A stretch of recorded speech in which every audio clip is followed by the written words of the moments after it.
विधायक या सांसद की भूमिका निभाते हुए जनता का असीम प्रेम सहयोग वो प्राप्त करें। लेकिन प्रभु ने मेरा भाग्य कुछ अलग लिखा है। आपके सम्मुख साल 2014 से प्रस्तुत होने का सौभाग्य जब प्राप्त हुआ, तब 6 साल सांसद या कैबिनेट मंत्री के नाते व्यतीत नहीं किए। बहन का सम्मान प्राप्त हुआ, प्रेम प्राप्त हुआ, जिसके लिए सदैव आपके चरणों में मैं अपना आभार व्यक्त करती हूं। यह भ्रम भी नहीं मुझे कि आज इस मंच पर जो उप मुख्यमंत्री जी स्वयं विराजित हैं, वो सत्ता का सुख भोगने वाले उप मुख्यमंत्री बैठे हैं। आज मैं बड़े विश्वास के साथ ये डंके की चोट पर कह सकती हूं कि अगर मंच पर कोई विराजमान है तो वो भाई बैठा है जिसने वर्षों वर्ष से मेरा संघर्ष देखा। हमारा संस्कार, हमारी सभ्यता ये कि घर में बड़ा भाई हो तो संकल्प वो लेता है कि बहन पर कभी आंच नहीं आएगी। हमारी सभ्यता ऐसी कि बहन अगर भाई से कुछ मांगे तो भाई कभी इनकार नहीं करता। लेकिन उन बहनों की किस्मत का क्या कहना जिनके भाई उप मुख्यमंत्री बन जाते हैं और फिर उसके लोकसभा क्षेत्र में सड़कों का माया जाल बिछाते हैं। और इसीलिए आज जब मंकेश्वर जी अपनी व्यथा को व्यक्त कर रहे थे तो मुझे लगा कि मैं 2-3 शब्द उस इतिहास के बारे में बोलूं जो अमेठी की जनता ने मिलकर बनाया। यहां एक एक कार्यकर्ता जो विराजित है, उसने ऐसे दिन देखे हैं जब सत्ता नहीं थी भाजपा के पास, जब केंद्र में मात्र 2 सांसद थे, लेकिन कांग्रेस के गढ़ में उस कार्यकर्ता का क्या हश्र होता था, ये केशव जी से ज्यादा कोई नहीं जानता। ऐसे दिन देखे हमारे वरिष्ठ कार्यकर्ताओं ने जब टांगे तोड़ी गई उनकी, जब प्रताड़ित किया गया, अपमानित किया गया सरे बाजार, और कहा गया तुम्हारी औकात क्या है, तुम भाजपा के कार्यकर्ता हो। कार्यकर्ता ने जहर का वो घूंट पिया।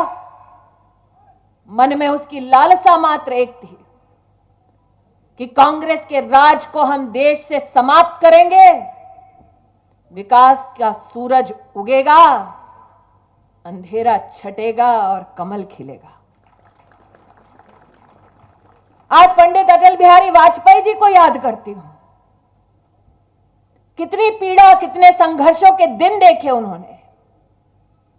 उपहास का केंद्र बने, लेकिन निष्ठा हमेशा बरकरार रही अपने संगठन के प्रति। और ये तो उस संगठन, उस पार्टी का गढ़ रहा जहां पर भाजपा के एक एक कार्यकर्ता को चुन चुन कर हिसाब किया जाता था। इसलिए जब लोग मुझे बधाई देते हैं कि दीदी जीत आपकी है, मैंने कहा उन कंधों पर चढ़कर ये बहन खड़ी हुई है जिनके कंधों को धांस दिया था कांग्रेस पार्टी ने ताकि मौत को वो गले लगाएं। आज जमुना प्रसाद मिश्र जी हमारे मध्य में नहीं है, विधायक रहे। आज केशव जी आपके कार्यक्रम की शुरुआत से पहले उनका देहांत हुआ, उनके परिवार के सम्मुख जाकर उनको श्रद्धांजलि अर्पित की, तब यहां आई। जब भाजपा के उस वक्त के विधायक थे, उनका संघर्ष अनोखा था। उनकी नसीब में ऐसी व्यवस्था, ऐसी परिस्थिति नहीं थी कि उप मुख्यमंत्री जी साल में 3-3 बार आए और आशीर्वाद देकर जाएं। इसलिए आज विकास के जितने कार्य समर्पित हो रहे हैं, उन कार्यकर्ताओं की स्मृति में मैं इसको समर्पित करती हूं जिन्होंने अपने खून पसीने से इस लोकसभा क्षेत्र को सींचा है। आज जिस जनपद में हमारे मंत्री पधारे हैं, उस जनपद में 18 लाख से ज्यादा नागरिकों का कल्याण करने के लिए जो भरसक प्रयास योगी जी के नेतृत्व में, मोदी जी के आशीर्वाद से हुआ, उसके लिए अमेठी की जनता की ओर से मैं आभार व्यक्त करती हूं। 13 विकास खंडों में एक विकास खंड ऐसा नहीं जिसमें विकास भारतीय जनता पार्टी सरकार के सौजन्य से ना पहुंची हो। मुझे याद है साल 2014 में आई थी, सुरेश पासी यहां उपस्थित है, चुनाव लड़ने जा रहे थे, 20 दिन का अंतराल था और हमसे कहा था हलियापुर में पिपरी गांव जो है बहिष्कार कर रहा है क्योंकि 50 साल से वो चाहते हैं बांध का एक काम हो जाए और कोई सुनवाई नहीं होती। हम अपना पूरा नहीं करते हैं। हमने कहा हम नेता नहीं, भाजपा के कार्यकर्ता है भैया, फिर भी लौट कर आएंगे, मोदी की सरकार आएगी उसके बाद आपका काम करवाएंगे। यह नहीं पता था हमें कि तब प्रदेश में विपक्ष की सरकार होने की वजह से जनता जनार्दन के विकास के कार्यों को मात्र इसलिए रोका जाएगा क्योंकि अमेठी से चुनाव लड़ने का दुस्साहस स्मृति ईरानी ने किया। आज जितने भाई यहां उपस्थित हैं, खुलकर बोलना चाहूंगी उनकी उपस्थिति में। एक महिला के लिए जो साधारण परिवार में जन्मी आसान नहीं होता गांधी खानदान को चुनौती देना, वो दुस्साहस मैंने किया, उसका खामियाजा बार बार भुगतती रही, कांग्रेस का अपमान सहती रही, उनके पुरुष कार्यकर्ताओं की भद्दी गालियां सुनती रही, लेकिन मेरा संकल्प यह था कि 2014 में अमेठी ने दीदी मुझे कहा है मैं टस से मस नहीं होंगी जब तक जिंदा हूं।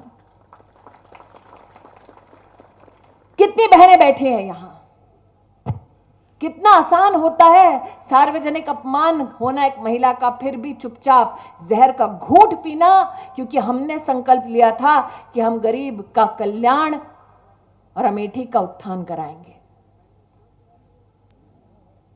मयंकेश्वर जी ने वर्षों वर्ष तक कितनी नहरों में पानी बहे ढंग से उसके लिए संघर्ष किया और कैसी सत्ता थी कांग्रेस पार्टी की, कैसे सांसद थे कांग्रेस पार्टी के कि वो अमेठी के गरीब किसानों तक पानी तक पहुंचने नहीं देते थे ताकि अमेठी का नागरिक गरीब से और गरीब हो जाए और उनके पैरों के सामने झुका रह जाए।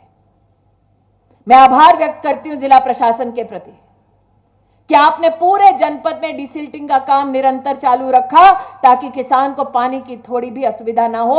फिर भी जब जनप्रतिनिधि क्षेत्र में जाते हैं, कोई किसान गुहार लगाता है, कोई नागरिक गुहार लगाता है, आप सुनते हैं। अमेठी में ऐसी सुनवाई नहीं होती थी पहले। अमेठी का बच्चा बच्चा साक्षी है, इससे सुनवाई होती है। डीएम साहब, अमेठी के लिए तो यही बहुत बड़ी बात है। आज आपके सम्मुख मयंकेश्वर जी जब बोल रहे थे तो भूल गए कहना, नहरों का काम, सड़क का काम, 132 केवीए का पावर स्टेशन तिलोई, हर्ष क्यों? ताकि जनता के घर बिजली जाए। बिजली ना जाए, किसान के पास पानी ना जाए, ये दुर्भाग्य है कि कांग्रेस की राजनीति इस प्रकार की चली। आज मुझे गर्व है कि मेरी पार्टी ने तिलोई में 132 केवीए का पावर स्टेशन दिया ताकि सेमरोता, इनोना, तिलोई इनका सबस्टेशन सुचारू रूप से चल सके। जब विकास के कार्यों को हम जनता के सम्मुख प्रस्तुत करते हैं, कई बार ये बातें बोलना, याद दिलाना भूल जाते हैं। अरे पिपरी के गांव की जिसमें मैंने बांध काम की बात की, वो तब तक काम फंसा कर रखा गया जब तक भाजपा की प्रदेश में सरकार नहीं आई। दर बदर की ठोकरें खा रहे थे। योगी जी आए, केशव भैया से हमने कहा भैया हमारा समर्थन करो, और चंद दिनों में पास हो गया। 60 साल का इंतजार समाप्त हुआ। क्यों संघर्ष कर रहा था भाजपा का कार्यकर्ता? उसके घर में बांध नहीं बन रहा था। क्यों संघर्ष कर रहा था भाजपा का विधायक? उसके घर में केवीए का पावर स्टेशन नहीं लग रहा था।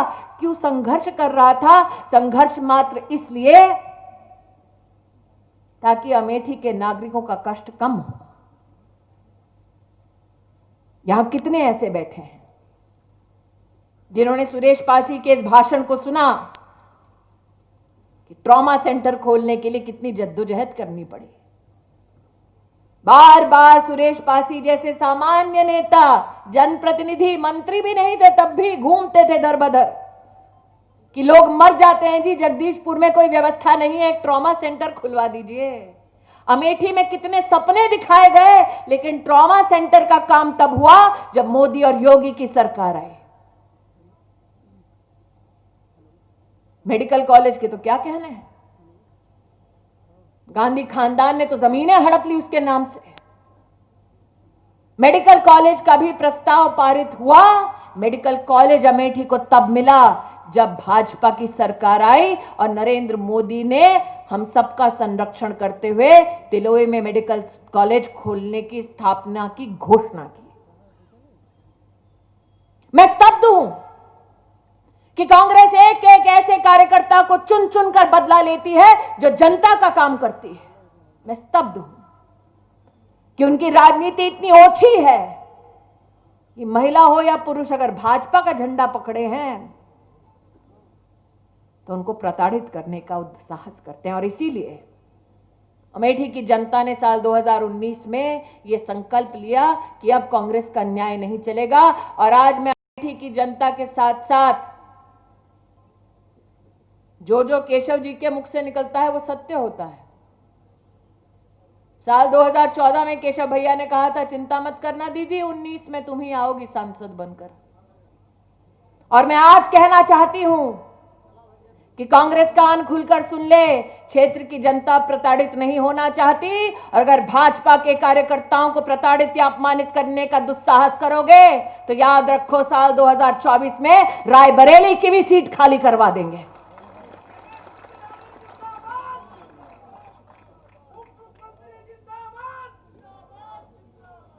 मैं आज भाजपा सरकार को चाहे केंद्र में हो या प्रदेश में आभार व्यक्त करना चाहती हूं। अमेठी में कब किसी गरीब को आयुष्मान भारत का लाभ मिला? भारत के इतिहास में पहली बार गरीब को सालाना 5 लाख रुपए का मुफ्त इलाज सुनिश्चित अगर किसी ने करवाया तो आयुष्मान भारत योजना के अंतर्गत नरेंद्र मोदी ने करवाया। राहुल गांधी जो पूरे देश में जाकर मोदी को सरेआम गाली बकते हैं, उनको आज जवाब देना होगा। तुम्हारे खानदान की इस लोकसभा क्षेत्र में 5 दशक तक सत्ता रही, गरीब को कभी भी 5 लाख रुपए का सालाना इलाज मुफ्त नहीं कराया गांधी खानदान ने। आज भाजपा का कार्यकर्ता गर्व से कह सकता है कि मोदी की सरकार आने के बाद 6,60,000 से ज्यादा लोगों का आयुष्मान भारत कार्ड अमेठी में बना। और उत्तर प्रदेश सरकार के सौजन्य से 1,32,000 गोल्डन कार्ड अमेठी में जनता के लिए बना। मतलब अमेठी की 8 लाख नागरिकों को स्वास्थ्य की अगर ये कार्ड और सुविधा उपलब्ध किसी ने कराई तो भाजपा की सरकार ने कराई, कांग्रेस ने नहीं कराई। आज तक 3,594 ऐसे अमेठी के नागरिक हैं, गरीब, जिनको 2,80,00,000 की मेडिकल की व्यवस्था दी गई है। भाजपा का कोई भी विधायक, कोई भी नेता यह संख्या बार बार दोहराता नहीं, क्योंकि हमारा संकल्प था कि गरीब तक व्यवस्थाएं पहुंचे, उसका कल्याण हो। आज अगर हमसे कोई पूछे तो हम प्रमाण दे सकते हैं कि ये 3,594 अमेठी के गरीब नागरिक इस बात का प्रमाण है कि मोदी है तो मुमकिन है, मोदी ने कहा तो किया। आज केशव जी यहां पधारे हैं ताकि उनके हाथ से पुनः हमें आशीर्वाद मिले। मुझे याद है पहली बार जब आए थे तो हमने सड़कों की एक लंबी फेहरिस्त पकड़ा दी थी। मैंने भाई साहब से कहा, भाई साहब आपको असुविधा होगी। उन्होंने कहा बिल्कुल नहीं, बहनें कभी असुविधा नहीं करती हैं, काम जनता का है, मुझ में जितनी क्षमता है मैं जनता का काम निश्चित रूप से पूर्ण करूंगा। और लौटे लोकार्पण भी किया, शिलान्यास भी किया, लौटे आपके उप मुख्यमंत्री। और इसीलिए आज दुस्साहस करती हूं केशव भैया, फिर से, और कुछ सड़कों के नाम पढ़ती हूं। इन्होंने हरदो गांधीनगर मार्ग, सन्हा सरुआवा कोरारी लक्षणशाह मार्ग, जामो भादर मार्ग, इन्होंने रुदौली मार्ग से देवगिरी, वहां से होते हुए पन्ही का संपर्क मार्ग, अकेलवा पीढ़ी महाराज मार्ग से राजापुर निगोहा संपर्क मार्ग, फुर्सतगंज मऊ डी मार्ग, पुला से फतेहगंज संपर्क नवनिर्माण करना है मार्ग का, जगदीशपुर सुकल बाजार का सुदृढ़ीकरण, रानीगंज से सुकल बाजार, दक्षिण गांव से पाली, इन्होना से महाराजगंज, तिलोई सिंहपुर मार्ग, कुल 131 किलोमीटर गिनवा दिया भैया। आपका आशीर्वाद चाहेंगे। और देखिए वरिष्ठ कार्यकर्ता मुस्कुरा रहे हैं कि दीदी ने पढ़ दिया है तो केशव जी अब अनुमोदन भी कर देंगे। यह विश्वास इसलिए जागा है भारतीय जनता पार्टी के कार्यकर्ताओं और जनता के मध्य में, क्योंकि भाजपा की सरकार ने काम को कर दिखाया है। आज भी 28 कार्यों का लोकार्पण हुआ है, 39 कार्यक्रमों का शिलान्यास हुआ है, कुल 60 से लेकर पूरा गिन लूं तो 80 करोड़ का काम आज आपके शुभ हस्तों हुआ है। इसी दृष्टि से जो मैंने सड़क मार्ग गिनवाई भैया, उस पर आप आशीर्वाद दीजिएगा। जैसा कि सुरेश ने कहा, मेंकेश्वर जी ने कहा, अयोध्या दूर नहीं है, हमको भी दर्शन करना है। संभवतः दर्शन अच्छे नवनिर्मित मार्गों पर हो, ये आशीर्वाद आप देकर जाएं, क्योंकि जिन कार्यकर्ताओं ने संघर्ष किया था राम मंदिर के लिए, उन्होंने भी जीवन में कभी नहीं सोचा था कि जीते जी एक दिन ऐसा आएगा जब भव्य मंदिर का निर्माण हमारी आंखों के सामने हो जाएगा। इसी कार्यकर्ताओं की ओर से माननीय प्रधानमंत्री जी को अभिनंदन देते हुए आपके प्रति भैया आशीर्वाद आपका सदैव बना रहे। अपनी ओर से आपके जो मैंने निवेदन किए, हमेशा उस निवेदन को स्वीकारने के लिए बहन के नाते, सांसद के नाते आपके प्रति जीवन भर आभारी रहूंगी। आपका सहयोग ऐसा मिला मेरी अमेठी को, इसके लिए मैं आपका जितना आभार मानूं उतना कम। आप लौटे 6 महीने बाद और फिर लोकार्पण करें, इसी अभिलाषा के साथ अपनी वाणी को विराम देती हूं। जय हिंद, जय भारत।